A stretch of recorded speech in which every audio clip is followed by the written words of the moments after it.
உதாரணத்துக்கு நேற்று நம்முடைய யாத்திரை 2 நாட்களாக தர்மபுரியில் நடந்துகிட்டு இருக்கு.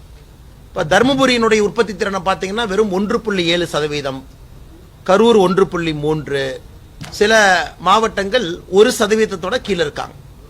குறிப்பாக தென் தமிழகத்தில் நிறைய மாவட்டங்கள் வளர்ச்சி இல்லாம, வேலை வாய்ப்பு இல்லாம கஷ்டப்பட்டு இருக்காங்க.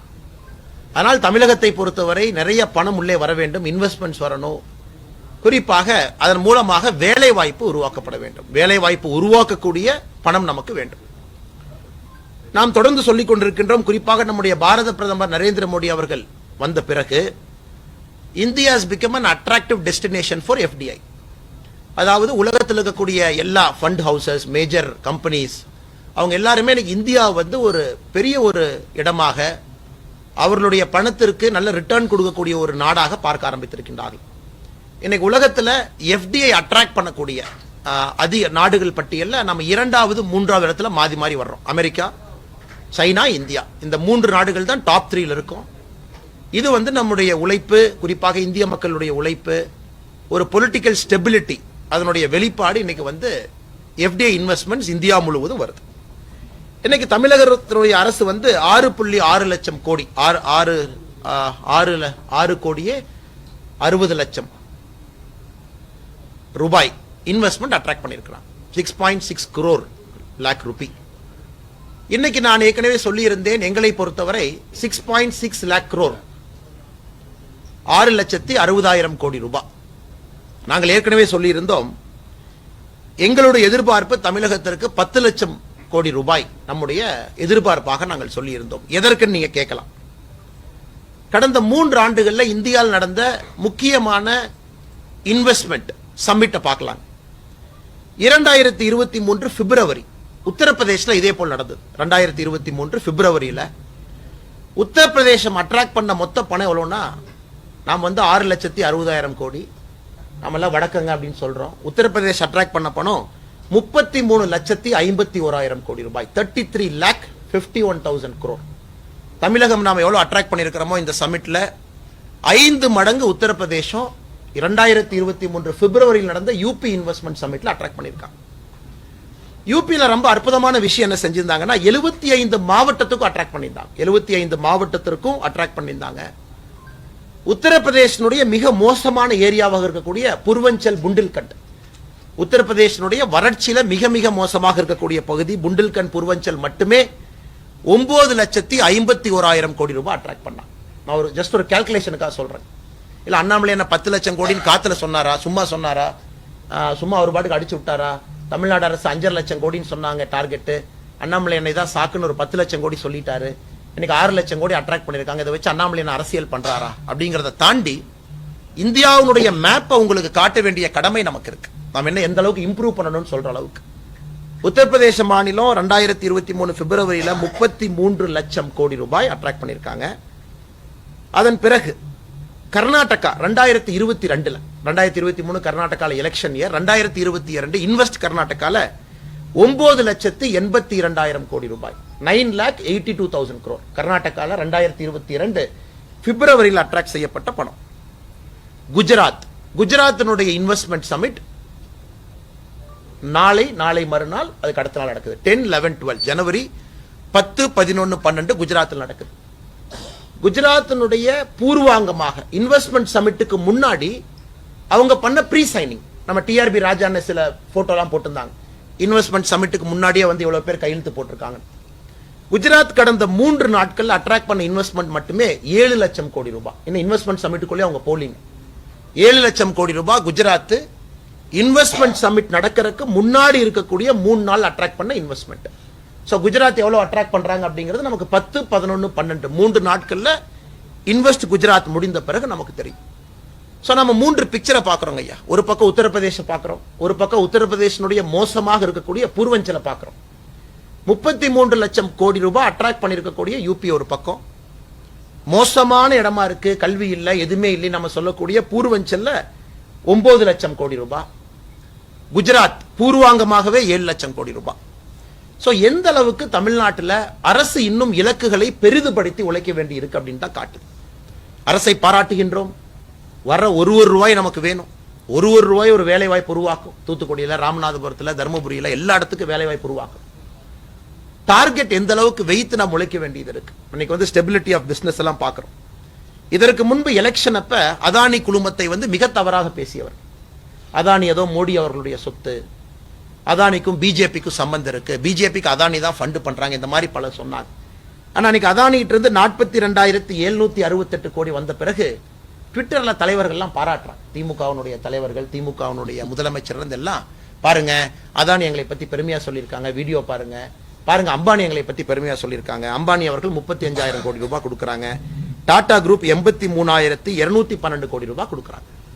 சோ எந்த அளவுக்கு தமிழகத்துல அரசியல் எல்லாம் விட்டு சில கட்சிகள் தமிழகத்தினுடைய முன்னேற்றத்திற்காக மட்டும் பாடுபட வேண்டும் என்பதை இந்த இன்வெஸ்ட் தமிழ்நாடு நமக்கு சொல்லுகிறது.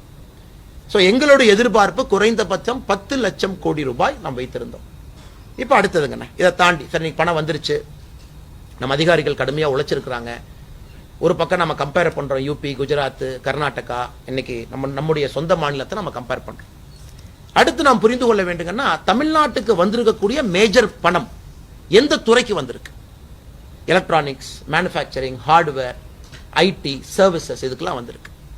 இந்த எல்லா துறைக்கும் நம்முடைய பாரத பிரதமர் நரேந்திர மோடி அவர்கள் production linked incentive scheme PLI அப்படின்னு ஒரு திட்டத்தை கொண்டு வந்த பிறகு இது அனைத்தும் கூட மிக வேகமாக இந்த துறைகளுக்கு இன்வெஸ்ட்மெண்ட் வர ஆரம்பிச்சிருக்குங்கண்ணா.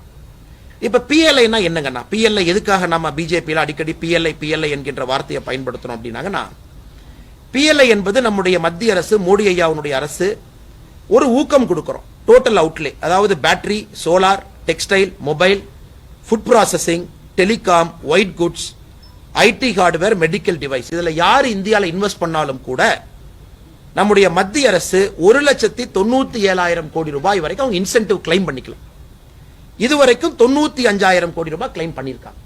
1,97,000 கோடி ரூபாய் நம்ம இன்சென்டிவ்க்கு ஒதுக்கி வச்சிருக்கோம். ஆனா நீங்க போய் ஆப்பிள் உள்ள போன் வர்றீங்களா, நீங்க வந்து ஒரு கம்பெனி தமிழ்நாட்டில் ஆரம்பிக்கிறீங்களா, தெலங்கானால ஆரம்பிக்கிறீங்களா, உங்களுக்கு 1,97,000 கோடி ரூபாய் இன்சென்டிவ் நாங்க கொடுக்கிறோம். அந்த அளவுக்கு நீங்க கிளைம் பண்ணிக்கலாம் உங்களுடைய கெப்பாசிட்டியை பொறுத்து.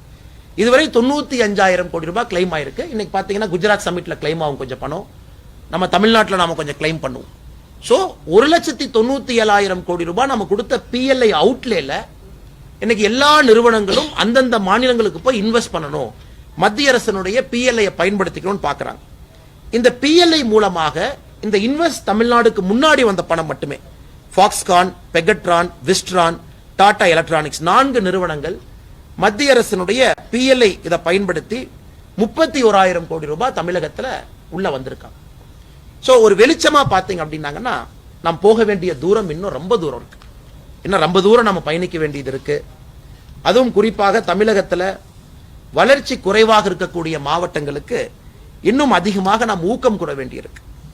இன்னொரு ஸ்டாட்டிஸ்டிக்ஸ்ங்கண்ணா, 2019 அக்டோபர்ல இருந்து 2023 செப்டம்பர் வரைக்கும், 2019 அக்டோபர், 2020, 2021, 2022, 2023 பாத்தீங்கன்னா இந்தியால எந்தெந்த மாநிலங்கள் அதிகமான பணத்தை ஈட்டுகின்றார்கள் FDI மூலமா? Maharashtra $61 billion, Karnataka $47 billion, Gujarat $34 billion, Delhi $28 billion, Tamil Nadu $9 billion. இன்னைக்கு 5வது இருக்கும் இந்தியால FDI அட்ராக்ட் பண்ணக்கூடிய நம்முடைய மாநிலமா. எங்களுடைய அன்பான வேண்டுகோள், இதை மாநில அரசு வந்து இன்னும் பெரிய ஒரு கோல் செட் பண்ணி, எப்படி ஒரு யூபி மாதிரி ஒரு மாநிலம் 33 லட்சம் கோடி ரூபாய் அவங்களால அட்ராக்ட் பண்ண முடியுது, நம்மால் ஏன் அது வெறும் 6.6 லட்சமாக மட்டும் இருக்குங்கிற கேள்வியை இன்னைக்கு அரசு கேட்டுக்கொண்டு அடுத்த முறை 2024, 25, 26 அவங்க நடத்தக்கூடிய இன்வெஸ்ட் தமிழ்நாடு இன்னும் வெற்றிகரமாக, இன்னும் சிறப்பாக, இன்னும் பிரம்மாண்டமாக இருக்க வேண்டும் என்பது எங்களுடைய எதிர்பார்ப்பு. ஏன்னா கிரிட்டிசைஸ் பண்ற ஒண்ணு இல்லைங்க, அரசியலை தாண்டி வரக்கூடிய ஒரு பணமும் நமக்கு வேணும். இதெல்லாம் எங்கேயுமே அரசியல் பேசலீங்க. வந்த 6,60,000 கோடியும் வரவேற்கின்றோம். அந்த நேரத்தில் நாம் பெருமை பேசுவதை தவிர்க்க வேண்டும் என்று திராவிட முன்னேற்ற கழகத்துக்கு உணர்த்துவதற்காக இந்த டேட்டாவை நான் கொடுக்குறேங்க. ஒரு மாநிலம் எப்படி இருக்குன்னு அடுத்த முறை இன்னும் முயற்சி செய்து இன்னும் நிறைய பணங்கள் வந்திருக்கக்கூடிய எல்லா பணங்களும் ரியலைஸ் பண்ணும். 2வது கேள்வி, ரியலைஸ் ஆகுமா? இப்ப எல்லாத்துலயும் நம்ம பார்ப்போம் அக்ரிமெண்ட் சைன் பண்ணிட்டு போயிருவாங்க. யாராவது நீ பாத்தீங்கன்னா அக்ரிமெண்ட் சைன் பண்ண பாதி பேர் பியூஷ் கோயல்ஜியை பாக்குறதுக்காக ஹோட்டல் ரூம்ல ஏர்போர்ட்ல நின்று இருந்தாங்க. அண்ணே அக்ரிமெண்ட் சைன் பண்ணிட்டோம், பட் இந்த பிரச்சனை இருக்கு, DGFT இது இருக்கு அண்ணே, அதுல அங்க இருக்கு, நாங்க சேலத்துல இருந்து வந்தோம், ஒரு டெக்ஸ்டைல் பார்க்குக்கு சைன் பண்ணிட்டோம், ஆனா டெக்ஸ்டைல் பார்க் இப்ப எங்களுக்கு கிடைக்குமான்னு தெரியல, மத்திய அரசு இன்சென்டிவ் கொடுக்குமா? சோ காலையில இருந்து பியூஷ் கோயல் அமைச்சர் அவர்களோடு எல்லாத்தையும் பார்த்துக்கிட்டு இருக்கோம். ஆனால் மத்திய அரசை பொறுத்தவரை பியூஷ் கோயல்ஜி அவர்கள் காமர்ஸ், இண்டஸ்ட்ரீஸ், டெக்ஸ்டைல் அமைச்சர் ஒரு விஷயத்துல தெளிவா இருக்காங்க. என்ன சப்போர்ட் தமிழ்நாடுக்கு வேணுமோ, என்ன வேணுமோ முழுவதையும் கொடுப்பதற்கு பாரத பிரதமர் நரேந்திர மோடி அவர்கள் உத்தரவிட்டிருக்கின்றார். இந்த அமௌண்ட் ரியலைஸ் ஆகிறதுக்கு அவங்களுக்கு என்ன சப்போர்ட் வேண்டுமோ நாங்கள் செய்து கொடுக்கின்றோம் என்று காலையில் அவருடைய ஹோட்டல்ல, கோடம்பாக்கத்தில் நம்முடைய அரசு நிகழ்ச்சியில, விமான நிலையத்தில் அவர் சந்தித்த தொழிலதிபர்கள்ட்ட இந்த விஷயத்தை சொல்லிட்டு போயிருக்கிறாங்க. இது முதல் விஷயங்கள். முதல் விஷயம் உங்ககிட்ட வந்து வைக்கணும். இரண்டாவது, நம்முடைய யாத்திரையை பொறுத்தவரை இன்னைக்கு 144 தொகுதிகளை கடந்திருக்கின்றோம். இன்னும் ரொம்ப தூரம் போகணும், 90 தொகுதிகள் போகணும். தர்மபுரி வரை வந்திருக்கின்றோம். நாளையிலிருந்து மறுபடியும் கிருஷ்ணகிரி அந்த பகுதியில் திரும்ப ஆரம்பிக்கிறோம். ஒரு பெரிய ஒரு எழுச்சியாக நடந்து கொண்டிருக்கிறது. நாங்கள் எதிர்பார்த்ததை விட குறிப்பாக கிராமப்புற பகுதியில் நேற்று மேச்சேரியில் இருந்தோம், நேற்று அரூர்ல இருந்தோம், நேற்று பாப்பிரெட்டிப்பட்டியில் இருந்தோம். அங்கெல்லாம் போகும்பொழுது எந்த அளவுக்கு மக்களுக்கு கஷ்டம் இருக்கு, எந்த அளவுக்கு விவசாயம் பொய்த்து போக ஆரம்பித்திருக்கிறது, நீர் மேலாண்மை எந்த அளவுக்கு ஒரு கேள்விக்குறியா இருக்கு, எந்த அளவுக்கு படித்து விட்டு இளைஞர்கள் ஊர்ல இருக்கிறாங்க, இதெல்லாம் கண்கூடாக பார்க்க முடிகிறது. இது எங்களுக்குமே ஒரு பெரிய படிப்பினை, பெரிய ஒரு பாடம். அரசியல் என்பது ஒரு வயல் களத்துல, நெல் களத்துல, ஒரு கிராமத்துல நடக்க வேண்டிய அரசியலை இந்த காலகட்டத்தில் நாம டவுனுக்கு கொண்டு வந்துட்டோம், ஒரு ஏசி ரூமுக்குள்ள கொண்டு வந்துட்டோம். ஆனா இன்னைக்கு அங்க போகும் பொழுது தெரியுது எந்த அளவுக்கு தமிழகத்தினுடைய அரசியல் பாதை மாற வேண்டும் என்பது, வளர்ச்சியை பற்றி அதிகமாக பேச ஆரம்பிக்க வேண்டும் என்பது எங்களுடைய யாத்திரை எங்களுக்கு உணர்த்தி இருக்கிறது. அதுவும் ஒரு தகவலாக உங்களுக்கு சொல்லி, இதை தாண்டி உங்களுக்கு நிறைய கேள்வி இருக்கும். நீங்க என்ன கேள்வி கேட்டாலும் சொல்வதற்கு தயாராக இருக்கின்றோம், பேசுவதற்கு. நன்றி. ஆனா இங்கிருந்து வரோம் சார், ரமேஷ் சார் இருந்து ஆரம்பிக்கும்.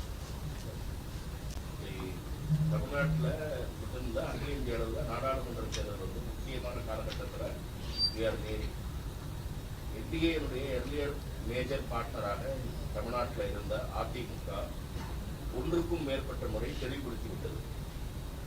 பாஜகவோடு எங்களுக்கு உறவு இல்லை என்று மாவட்ட செயலாளர்கள் கூட்டத்தில் அதிகாரப்பூர்வமாக தீர்மானம் நிறைவேற்றியதோடு, அதன் பிறகு மதுரையில் நடந்த எஸ்டிபி மாநாட்டில் அதிமுகவுடைய பொதுச் செயலாளர் எடப்பாடி பழனிசாமி அதை மீண்டும் ஒரு முறை உறுதிப்படுத்தி இருக்கக்கூடிய நிலையில் பாரதிய ஜனதா தரப்பிலிருந்து இதை ரியாக்ட் செய்யாமல் இருப்பது என்பது ஒரு பலவீனமான அம்சமாக பார்க்கப்படாதா? ஏன் அந்த தயக்கம்? அதிமுக உறவு முறிந்த நிலையில் அது குறித்து பாஜக தனது பார்வையை திருப்பி இருக்கிறதா? பாஜகவுடைய நிலைப்பாடு எங்களை பொறுத்தவரை தயக்கம் என்கின்ற வார்த்தையை நான் பயன்படுத்த மாட்டேங்கன்னா, நீங்க எல்லா 2019 தேர்தல், 2014 தேர்தல், 2016 தேர்தல் நீங்க பாருங்க சார். குறிப்பாக நம்மை பொறுத்தவரை இந்தியாவில் பல இடத்துல நம்ம ஆட்சியில் இருக்கோம், பல இடத்துல எதிர்கட்சியா இருக்கோம், பல இடத்துல வளர்ந்து கொண்டிருக்கின்றோம். எல்லா இடத்துக்குமே ஒரு கூட்டணியை பத்தி அறிவிக்கக்கூடிய ஒரு சக்தி யாருக்கு இருக்குன்னா பாராளுமன்ற போர்டுக்கு இருக்கு. ஸோ நாம வந்து மற்ற கட்சிகள் ஒரு தமிழகத்தில் மட்டும் சில பேர் அரசியல் பண்ணுவாங்க, சில பேர் பிராந்திய கட்சிகளா இருப்பாங்க, ரீஜனல் கட்சிகளா இருப்பாங்க. அவங்க பேசலாம். 2024 தேர்தலுக்கு 6 மாதம் முன்னாடி பேசலாம், 3 மாதம் முன்னாடி பேசலாம், என்ன வேணாலும் பேசலாங்கன்னா. பிஜேபியை பொறுத்தவரை ஒரு விஷயத்தில் நாம் தெளிவாக இருக்கின்றோம், பல இடத்துல நானும் பேசிக் கொண்டிருக்கின்றேன். பாரத பிரதமரை யாரெல்லாம் ஏற்றுக்கொண்டு நம்மோடு வருகின்றார்களோ நம்மோடு பயணிக்கிறாங்க. சில பேர் நேரடியாக பயணிக்கிறாங்க, சில பேர் பயணிக்கிறதுக்கு தயாரா இருக்காங்க. வருகின்ற மாதங்கள் அதை பார்ப்பீங்க. இப்போதைக்கு பாரதிய ஜனதா கட்சி அரசியல் தேர்தல் என்று பேச ஆரம்பிக்கவில்லை. பாரதிய ஜனதா கட்சியினுடைய சென்ட்ரல் பார்ட்டி லீடர்ஷிப் நம்ம 2024 தேர்தல் என்கின்ற வார்த்தை என்ன பேச, அதுக்காக பார்லிமெண்டரி போர்டு கூடவே இல்லைங்கண்ணா.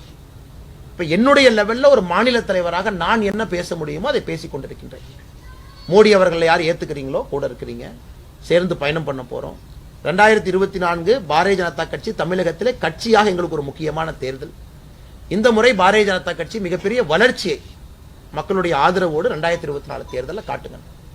இதுக்கு நீங்க முறைப்படி ஒரு கிளியர் கட் ஆன்சர் வேணும். யார் நம்ம கூட்டணியில் இருப்பாங்க, என்டிஏனுடைய ஷேப் அண்ட் ஃபார்ம் எப்படி இருக்கும், என்டிஏ எப்ப நீங்க அனௌன்ஸ் பண்ண போறீங்க, இவங்க தான் எங்களுடைய பார்ட்னர்ஸ் எப்ப நீங்க சொல்ல போறீங்கன்னா, அது பாராளுமன்ற போர்டு மட்டும்தான் அதை சொல்ல முடியுங்கன்னா. இதுவரை இந்தியாவில் எங்கேயுமே கூடல.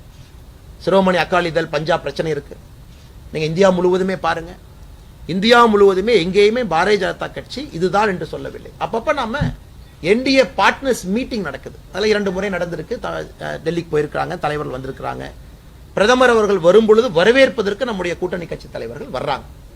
அதை தாண்டி அண்ணா கிளியர் கட்டா உங்க ஷேப் அண்ட் ஃபார்மேஷன் சொல்லுங்க, யார் உங்ககிட்ட இருக்காங்க அப்படிங்கிறது சொல்வதற்கான ஒரு அதிகாரம் எனக்கு இல்லைங்கண்ணா. என்னுடைய அதிகாரம் என்னன்னா 2024க்கு பாரதிய ஜனதா கட்சியை தயார்படுத்துவது, அது ரொம்ப முக்கியம். கட்சியை தயார்படுத்திட்டீங்களா, நீங்க தயாரா இருக்கிறீங்களா, பாரதிய ஜனதா கட்சி வெற்றி பெறுவதற்கு தயாரா இருக்கா, அது என்னுடைய அதிகாரத்துக்கு உட்பட்டதை நான் தொடர்ந்து சொல்லிக் கொண்டிருக்கிறேன்.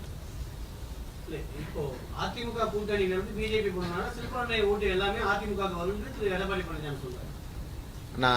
அந்த எஸ்டிபி மேடையில நான் ஒரு விஷயத்தை நம்ம புரிஞ்சுக்கணுங்கண்ணா, யாருமே இங்கே ஆட்டு மந்தைகள் கிடையாது. தமிழ்நாட்டில் யாத்திரையில் பார்த்தீங்கன்னா நம்ம பல இடத்துக்கு போகிறோம். ஒரு இடத்துல அண்ணா இந்த ஜாதி தலைவருக்கு நீங்கள் மாலை போடக்கூடாது, ஏன்னா லோக்கல் உங்கள் கட்சிக்காரர் எங்கள் ஜாதி தலைவரை பற்றி தப்பாக பேசிட்டாரு, சவுத்தில் இந்த மாதிரி பல இடத்துல நடந்துச்சு. அவங்கள சமாதானப்படுத்தி இல்லைன்னா நம்ம எல்லாருக்குமானவர், எல்லோரையும் நாம் மரியாதை செய்வோம். இன்னொரு பக்கம் போனீங்கன்னா அண்ணா இந்த மதத்துக்கு நீங்கள் மாலை போடக்கூடாது, இந்த மதத்தை பற்றி இவங்க யாரோ இங்கே தப்பாக பேசினா. அண்ணா யாருமே கமோடிட்டி இல்லைங்கண்ணா, அது ஒரு ஸ்டாக் மார்க்கெட் ட்ரேடிங் இல்லை. அந்த மாதிரி யாராவது தமிழக அரசியல் நினைத்தால் அவர்கள் தவறு செய்கிறார்கள் அர்த்தம். நான் இந்த பக்கம் போயிட்டேன், இந்த கமாடிட்டி அப்படியே எங்கிட்ட 1 கிலோ சக்கரை எங்கிட்ட 3000. ஆனா எல்லாருமே பல விஷயங்களை பார்த்து இண்டிவிஜுவல் ஓட்டிங் பிளாக்னு இண்டிவிஜுவலா ஓட் பண்றாங்க. மதம் அப்கோர்ஸ் தமிழ்நாட்டில் ஒரு பெரிய இஷ்யூ தான், ஜாதி தமிழ்நாட்டில் ஒரு பெரிய இஷ்யூ தான். உங்களுக்கு தெரியும், நீங்கள்லாம் மூத்த பத்திரிகையாளர்கள். நான் சும்மா உங்களை முட்டாளாக நினைத்து நான் போய் பேச விரும்பல, நீங்கள்லாம் அறிவாளிகள்.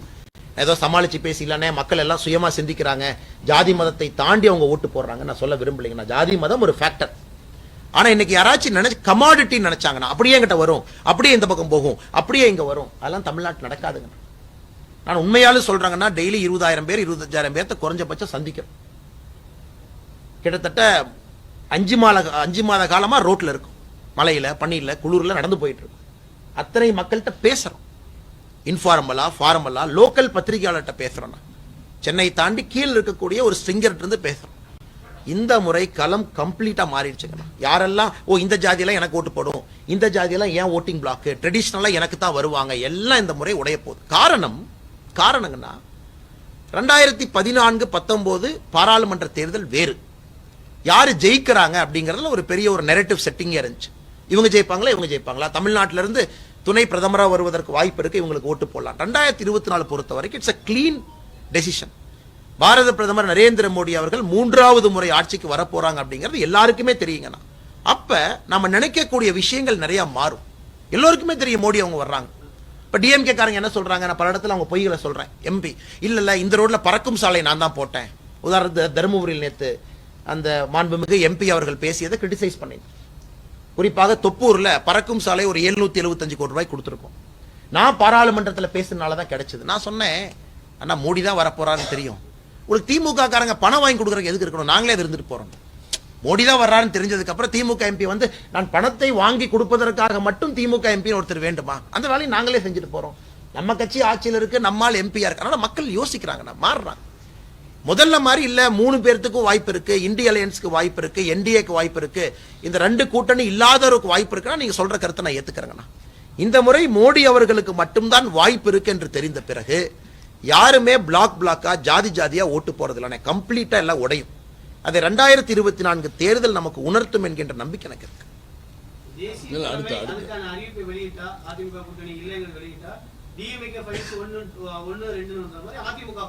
அண்ணே கரப்ஷன் மட்டும் ஒரு இஷ்யூ இல்லைங்கண்ணா. நம்ம ஒரு விஷயம் என்ன புரிஞ்சுக்கணும்னா, கரப்ஷன் என்பது ஒரு ட்ரிகர் ஃபேக்டர். நம்ம ட்ரிகர் பண்ணணும், மக்களுடைய மனசாட்சியை ட்ரிகர் பண்ணணும், மக்கள்கிட்ட அந்த நெரேட்டிவை நம்ம கொண்டு போகணும். மக்கள்கிட்ட சொன்னோம் சார் கரப்ஷனும் ஒரு ஃபேக்டர். ஸோ காலையிலிருந்து இரவு வரை நான் கரப்ஷனை மட்டும் பேச முடியாதுங்கண்ணா. அண்ணாமலை என்ன காலையில் ப்ரெஸ் மீட்டில் லஞ்சத்தை பற்றி பேசினாரு, மத்தியானம் லஞ்சம் 2 பற்றி பேசினாரு. அப்போ நான் ஆக்டிவிஸ்ட் ஆயிடுவேன். அப்போ நான் அரசியல்வாதி இல்லைண்ணே, நான் ஆக்டிவிஸ்ட். எத்தனையோ ஆக்டிவிஸ்ட் தமிழ்நாட்டில் இருக்காங்க, சிறப்பாக செயல்படுறாங்க. பத்திரிகை நண்பர்கள் நீங்களும் நிறைய பேர் ஆக்டிவிஸ்டாக காட்டுறீங்க. லஞ்சம் என்பது ஒரு ஃபேக்டர், கரப்ஷன் என்பது ஒரு ஃபேக்டர், குட் கவர்னன்ஸ் அதை விட பெரிய ஃபேக்டர். நாங்கள் என்ன செஞ்சிருக்கோம் 10 ஆண்டு, அதை விட பெரிய ஃபேக்டர் அடுத்த 5 ஆண்டுகள் என்ன செய்ய போறோம். அதனால் லஞ்சம் எப்ப பேசணுமோ பேசுறோங்கண்ணா. DMK files part 1 part 2 part 3 எப்ப பேசுறோமோ பேசுறோம். இன்னைக்கு நம்முடைய தலைவர்கள் ஸ்பீச் எல்லாம் பாக்குறீங்க. ஏன்னா நம்ம முதல் முறை ஆட்சிக்கு வரப்போறது இல்லைங்கன்னா 10 ஆண்டுகள் ஆட்சியில் இருந்திருக்கும். நீங்களே ஃபர்ஸ்ட் கேள்வி என்ன கேட்பீங்க, அண்ணே 3வது முறை ஓட்டு கேட்கறீங்க, 10 வருஷம் என்ன செஞ்சீங்க, கரெக்டுங்களா? எல்லாரும் தான் கேட்பாங்க, அண்ணே 10 வருஷம் என்ன செஞ்சீங்கன்னு சொல்லிட்டு ஓட்டு கேளுங்க. ஸோ மக்களுக்கு சொல்ல வேண்டிய கட்டாயங்களுக்கு இருக்கு. அண்ணே 10 வருஷம் செஞ்சிருக்கும். அப்ப எங்களுடைய குட் கவர்னன்ஸை நல்லாட்சியை ப்ரொஜெக்ட் பண்ண வேண்டிய நிலைமையில பாரதிய ஜனதா கட்சி இன்னைக்கு இருக்கு. முதல் முறை ஆட்சிக்கு வர 2014 எங்களுடைய பேச்சு வேற மாதிரி இருந்துச்சு. 2019 ஆட்சியை தக்க வைக்கும் பொழுது வேற மாதிரி இருந்துச்சு. 2024 என்பது 10 ஆண்டுகள் என்ன செய்திருக்கின்றோம், அடுத்து என்ன செய்ய போறோம். அதனால நீங்க சொல்றது ஒரு ஏற்புடைய கருத்து தான். லஞ்சத்தை பேசணும், கரப்ஷனை பேசணும். பாராளுமன்றத்துக்கு 60 நாள் இருக்கும் பொழுது, இன்னும் 60 நாட்கள் பாக்கி இருக்கும் பொழுது லஞ்சத்தையும் பேசணும், குட் கவர்னன்ஸும் பேசணும், எங்க விஷன் மேப்பையும் பேசணும். அதையெல்லாம் செய்து கொண்டிருக்கின்றோம். அடுத்து மாலத்தீவு வரங்கண்ணா.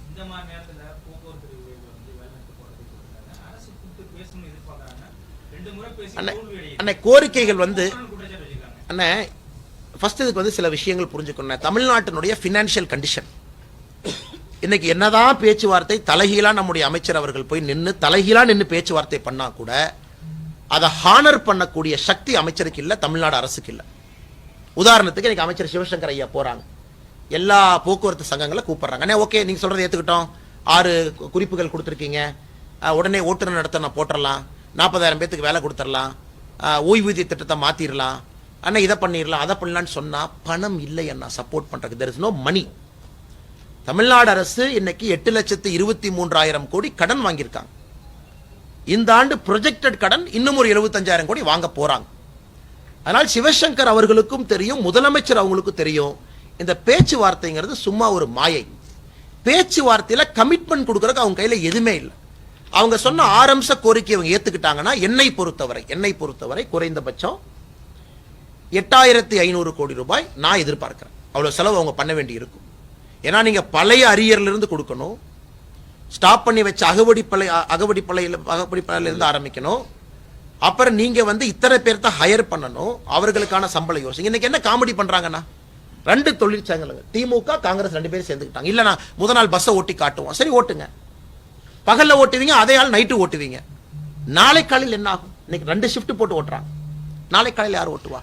இது போக்குவரத்து சங்கங்களும் ஸ்மார்ட், ஆனா அவங்களும் அறிவாளிகள் தானே. அவங்க பேஷண்ட் கேம் விளையாடுறாங்க. ஓகே 3 நாள் பேஷண்டா இருப்போம், 2 நாள் நீங்க ஓட்டுவீங்க, 3 நாள் ஓட்டுவீங்க, பொங்கல் வர்ற அன்னைக்கு நீங்க பேனிக் ஆகித்தான் ஆவீங்க, பாத்துக்கலாம். இது வந்து பாத்தீங்கன்னா பக்காவா இந்த பிரிசினஸ் டைலமான்னு சொல்லுவாங்க. அது எப்படி வந்து ஒரு ஸ்ட்ராட்டஜிக் கேம்ஸ் நடக்குமோ அது போல தமிழக அரசுக்கு தெரியும் நாம என்ன சொன்னாலும் நம்மளால செய்ய முடியாதுன்னு. போக்குவரத்து அங்க இருக்கக்கூடிய சங்கங்களுக்கு தெரியும் 4 நாள் இழுத்து பிடிச்சிட்டா 5வது நாள் நீ இறங்கித்தான் வரணும். சோ இதுல பத்திரிகை நண்பர்கள் நீங்களும் அரசியல்வாதிகள் நாங்களும் மாட்டியிருக்கின்றோம். கோரிக்கை நியாயமானதா? அண்ணா நியாயமானது. ஓல்டேஜ் பென்ஷனை பத்தி மட்டும் நான் பேச விரும்பலீங்கன்னா நியூ ஏஜ் பென்ஷனை நம்பி ஆதரித்து பேசக்கூடிய பாரதிய ஜனதா கட்சி இங்க இருக்கும். மிச்ச 5 கோரிக்கைகளும் நியாயமான கோரிக்கை தான், சுமை அதிகம். ஆனா இன்னைக்கு அரசனுடைய பினான்ஸ் அதல பாதாளத்தில் இருக்கும் பொழுது சிவசங்கர் அவர்களுக்கு என்ன அதிகாரம் இருக்கு கமிட் பண்றாங்க? முடியாது. அவர்னா அவங்க 5வது அம்ச கோரிக்கை என்னன்னு 6ல 5வது என்ன? வரக்கூடிய ஷார்ட் ஃபால தமிழக பட்ஜெட் பேலன்ஸ் பண்ணி கொடுக்குறாங்க. நியாயமானது தானே. நம்ம இலவச ஒரு பக்கம் கொடுக்குறோங்கண்ணே, ஃப்ரீ பஸ் பாஸ் கொடுக்குறோம், குழந்தைங்களுக்கு கொடுக்குறோம். இப்ப நீங்க அதை பேலன்ஸ் பண்ணலீங்கன்னா மெயின்டெனன்ஸ்ல இருந்து ஸ்பேர் பார்ட்ஸ்ல இருந்து அரசு பேருந்து கழகங்கள் வாங்கிய கடனுக்கு வட்டி கட்டுறதுல இருந்து யார் கட்டுவா? சோ இதற்கு ஒரே ஒரு காரணம், தமிழ்நாட்டினுடைய பினான்சியல் கண்டிஷன் இன்னும் இது போல பல விஷயங்களை நமக்கு முன்னால் கொண்டு வந்து நிறுத்த போகுது. அதனாலதான் திரும்ப திரும்ப நம்ம சொல்றோம். யாரோ கேட்கிறாங்க, அண்ணே தமிழ்நாடு அரசு கடன் வாங்கினது எனக்கு என்னன்னே பாதிப்புன்னு யாராச்சும் கேட்டாங்கன்னா, அண்ணே ஒரு ரேஷன் கார்டின் மீது 3,61,000 ரூபாய் கடன் இருக்கு. கடன் அதிகமாக வட்டிச்சுமை அதிகமாகும். யாருமே இந்தியாவில் 8 லட்சம் கோடி கடன் வாங்கினதில்லை. நாம தான் முதல் மாநிலம் 8,23,000 கோடி. 10 லட்சம் கோடியை தாண்டிட்டீங்கன்னா இன்னைக்கு 87 வருஷம் கட்டணும், 87 இயர்ஸ் ரீபேமெண்ட் பீரியட். இன்னிலிருந்து புதிய கடன் நீங்க வாங்கலாம். அதனால ஒரு இம்பாசிபிள் ஸ்டேஜுக்குள்ள தமிழ்நாடு அரசு போயிருச்சு. இதை இவங்களால ஹேண்டில் பண்ண முடியுமா?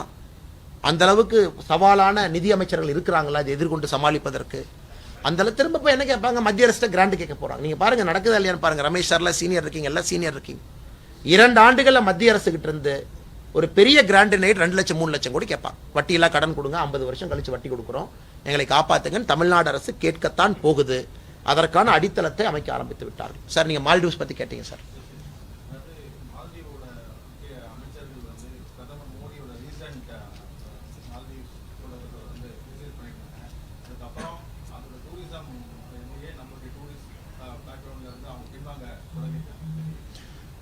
இது கொஞ்சம் டீட்டெயிலாக சொல்லணும்னு நினைக்கிறேன் சார். ஏன்னா நம்ம தமிழகத்தில் இருக்கக்கூடிய மக்களுக்கு இதை பற்றி இன்னும் கொஞ்சம் நம்ம ஆழமாக பேச வேண்டும் என்பது என்னுடைய கருத்து. மாலத்தீவு லட்சத்தீவு பக்கத்தில் இருக்கக்கூடிய தீவு உங்களுக்கு தெரியும். இதற்கு முன்பு லட்சத்தீவில் வந்து பிளாட் அமைப்பினர் வந்து மாலேக்குள்ள, மால்டீவ்ஸுடைய கேபிட்டல் சிட்டி மாலேக்குள்ள போய் பாராஷூட்ல இருந்து குதிச்சு இரவோடு இரவாக மாலேவை கேப்சர் பண்ணி அந்த அரசை தன்னுடைய சொத்தாக அபகரிக்க முயற்சித்த பொழுது இந்தியாவிலிருந்து நம்ம ஆர்மி ஃபோர்ஸ் அனுப்பி அதை ரெடி பண்ணி திரும்ப மாலத்தீவு கொடுத்தோம்.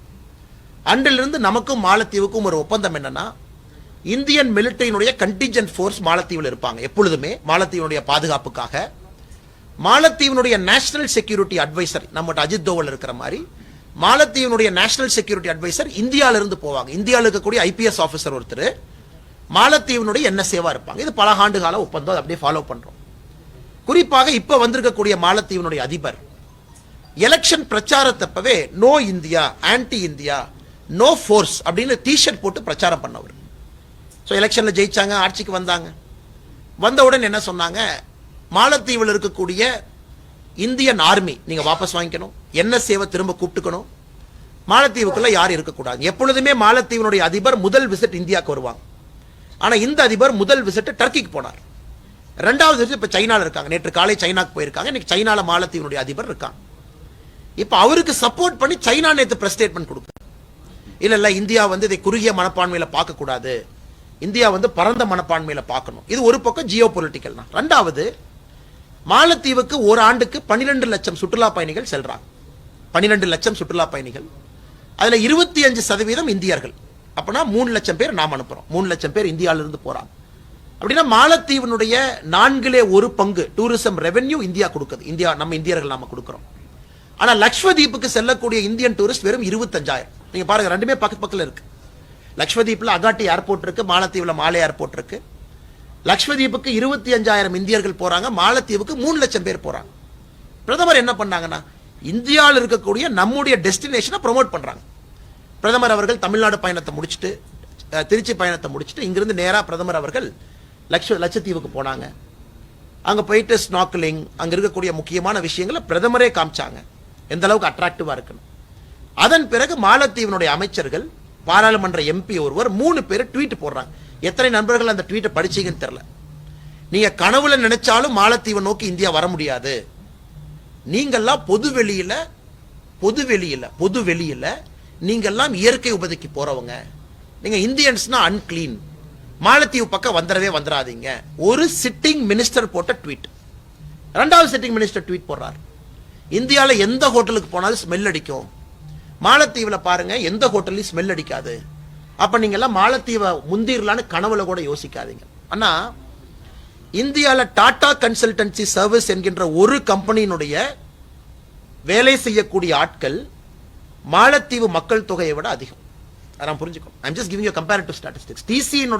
TCS employment base is more than the population of Maldives. Andaman நிக்கோபாரை பத்தி நான் பேசவே விரும்பல. நம்ம அந்தமான் நிக்கோபார் எடுத்துட்டோம்னா மாலத்தீவு வந்து தீப்பெட்டியில் இருக்கக்கூடிய ஒரு தீக்குச்சி. அதனால் இன்னைக்கு இந்திய மக்கள் ரியாக்ட் பண்றாங்க. ஈஸ்ட் மை ட்ரிப் சொல்லியிருக்காங்க. நாங்க இனி மாலத்தீவு, ஈஸ்ட் மை ட்ரிப் நமக்கு தெரியும், இந்தியாவில் நம்பர் 2 புக்கிங் வெப்சைட். நாங்க எல்லாத்தையும் கேன்சல் பண்ணிட்டோம். புதுசா மாலத்தீவுக்கு எந்த விதமான ஆர்டர் நாங்க எடுக்க போறது இல்ல, யாரும் போகாதீங்க. சச்சின் டெண்டுல்கர், சல்மான் கான், முக்கியமான செலிபிரிட்டிஸ் எல்லாருமே ட்வீட் போடுறாங்க, இந்தியாவில் இருக்கக்கூடிய பீச் சிந்தூர்கர்ல இருந்து நம்ம அங்க போவோம், எதுக்கு மாலத்தீவு போகணும். உடனே மாலத்தீவு அரசு பேனிக் ஆகுது. 2 அமைச்சர்களை பாராளுமன்ற MP சஸ்பெண்ட் பண்றாங்க. நாம மாலத்தீவுடைய அம்பாசிடர் MEA கூப்பிடுறோம், நம்ம டிமார்ச்சே பண்றோம், நம்மளுடைய ஆதங்கத்தை வெளிப்படுத்துறோம். அவங்க கிளம்பிட்டாங்க. ஆனா இந்தியா வந்து சுருக்கமா சொல்லணும் அப்படின்னாங்கன்னா, இந்தியாவை பொறுத்தவரை நாம் ஒரு முக்கியமான global player, very important global player. எந்த நாடுகளும் கூட இந்தியாவை சாதாரணமாக இப்ப எடை போட முடியாது. அந்த அளவுக்கு நமக்கு ஒரு கிளவுட் இருக்கு, இன்டர்நேஷனல் அப்பீல் இருக்கு. மோடி அவர்கள் வந்த பிறகு மாலத்தீவு நமக்கு நெருங்கிய ஒரு நாடு, நெருக்கமான உறவு வேண்டும், அதில் எந்த மாற்று கருத்தும் இல்லை. இன்னைக்கு மாலத்தீவினுடைய அப்போசிஷன் பார்ட்டி, இதுவரை யார் ஆட்சியில் இருந்தாங்களோ அவங்க மாலத்தீவு அரசின் மீது நம்பிக்கையில்லா தீர்மானம் கொண்டு வர்றதுக்கு அவங்க இறங்கியிருக்காங்க. அவங்க எல்லாம் இந்தியா சப்போர்ட். எப்படி நீங்க மோடியை பத்தி தப்பா பேசலாம், எப்படி நீங்க இந்தியாவை பத்தி தப்பா பேசலாம். அதனால ரொம்ப இன்ட்ரெஸ்டிங்கான நாட்கள் இருக்கு. மற்றபடி மற்றவங்க நினைக்கிற மாதிரி மாலத்தீவுங்கிறது இந்தியாவை பொறுத்தவரை ஒரு சிறிய ஒரு நாடு. அதற்கு இந்தியாவுடைய உதவி தேவைப்படுது. நாம் எதுவுமே செய்யல.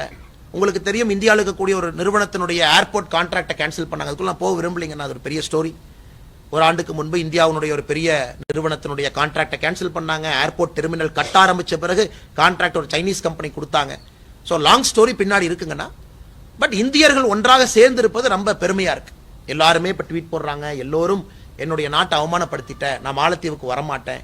யாரோ சொன்னாங்களே, ஈஸ்ட் மை ட்ரிப்ல லக்ஷ்வதீப்பினுடைய கூகுள் சர்ச் மட்டுமே 3400% அதிகமாயிருக்கு. பிரதமர் அவர்கள் போயிட்டு வந்த பிறகு 3400% மக்கள் கூகுள் பண்ணி லக்ஷ்வதீப் பத்தி தெரியலாம். ஸோ நாம இதை பெருமை பண்ணோம்னா, எந்த அளவுக்கு நம்முடைய பிரதமர், நம்முடைய நாடு இன்னைக்கு குளோபல் ஸ்டேஜ்ல ஒரு மிகப்பெரிய ஒரு ஆளுமையாக மாறிக்கொண்டிருக்கிறது என்பது பெருமைப்பட வேண்டிய விஷயம்.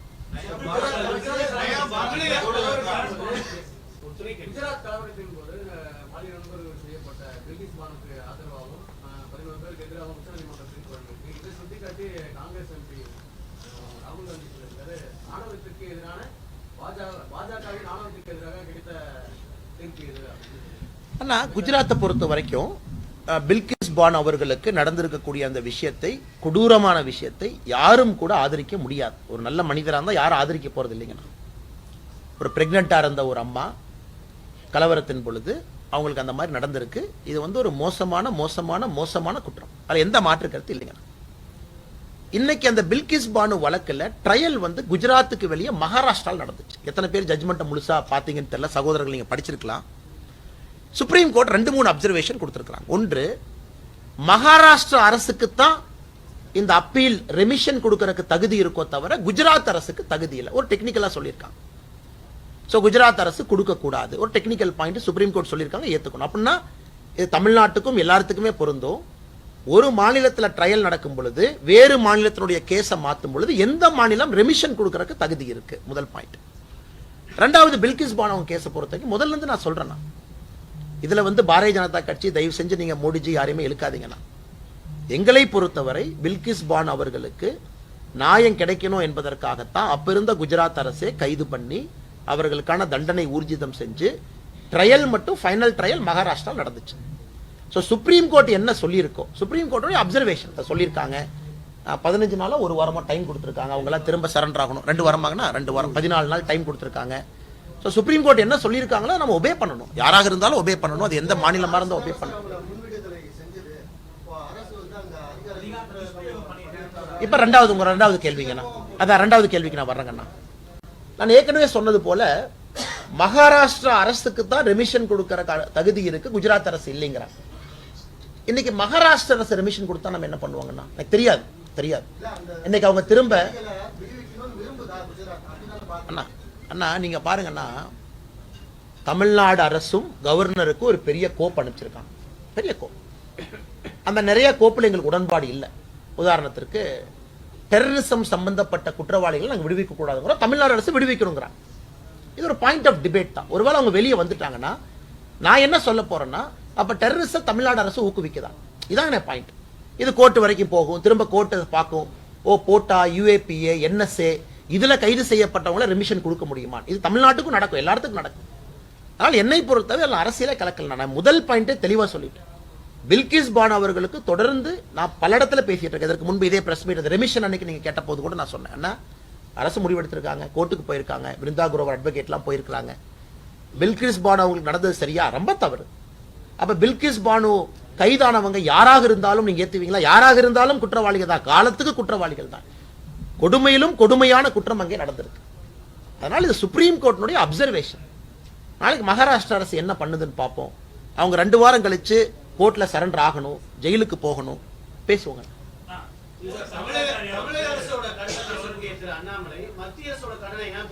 மத்திய அரசுடைய கடன் 2014 வரைக்கும் 58 லட்சம் கோடி அந்த கடன் இந்த 9 ஆண்டுகளில் கிட்டத்தட்ட 100 லட்சம் கோடி அதிகரிச்சு கிட்டத்தட்ட 156 கோடி அதிகமாச்சு, 100% உயர்ந்திருக்குது.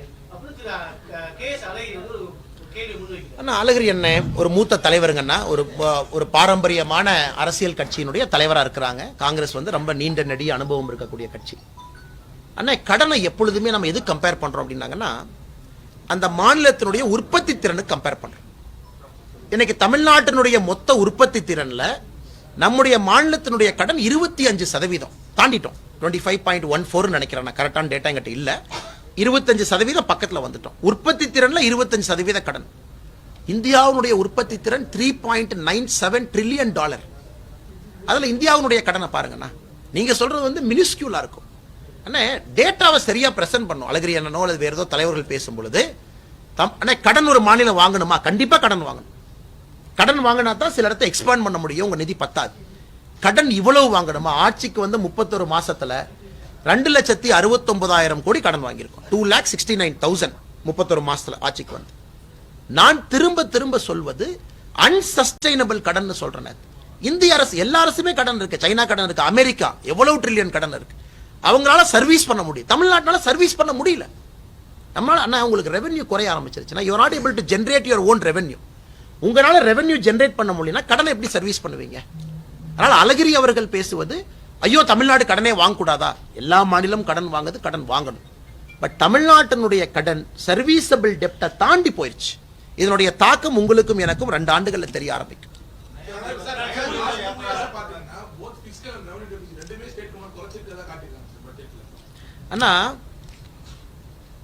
அண்ணா ரெவென்யூ டெபிசிட்டை எப்படி குறைக்கலாம் உங்களுக்கு தெரியும். திரும்ப அதுக்குள்ள போக விரும்பலீங்கன்னா, ஒரு ஸ்கூலுக்கு கொடுக்குற பணத்தை கொஞ்சம் குறைங்க, ரெவென்யூ டெபிசிட் குறையும்.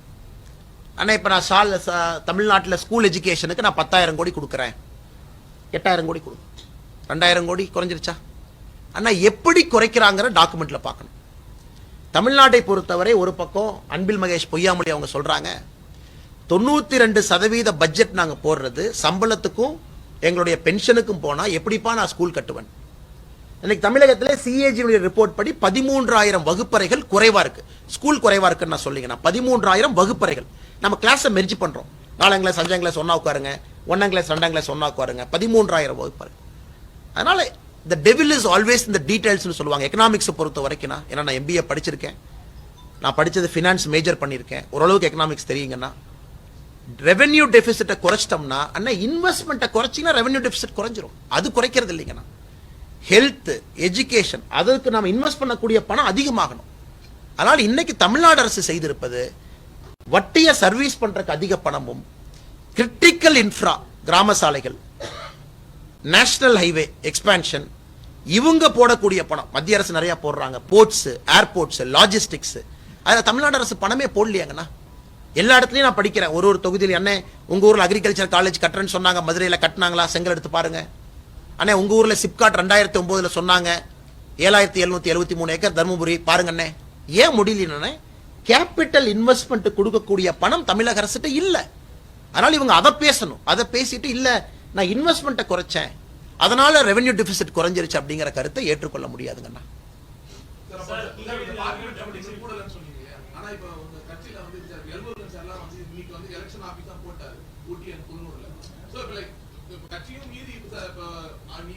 ஆனா 39லயும் நாங்க போட சொல்லியிருக்கோங்கண்ணா.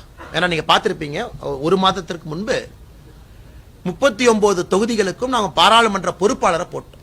234 சட்டமன்றத்திற்கும் சட்டமன்ற பொறுப்பாளர் போட்டோம். முருகன் ஐயாவை பொறுத்தவரை ஊட்டிக்கு அவங்க அந்த வேலையை செய்யறாங்க. நானே சென்னையில் ஏதோ ஒரு ஆஃபீஸ் ஓப்பன் பண்ணேங்கன்னா, பாராளுமன்ற அலுவலகம் இன்னொரு இடத்துல 2-3 இடத்துல ஓப்பன் பண்ணேன். ஸோ எங்களை பொறுத்தவரை எங்க தலைவர்களை என்கரேஜ் பண்றோம். பாராளுமன்ற அலுவலகத்தை போடுங்க, சட்டமன்ற அலுவலகத்தை திறங்க, மக்கள்கிட்ட மக்களா இருங்க, மக்கள்கிட்ட நம்பிக்கையை கொடுங்க. அதனால எந்த தவறும் இல்லை. 39 தொகுதியிலையும் பாரதிய ஜனதா கட்சி வேலை பார்க்குது.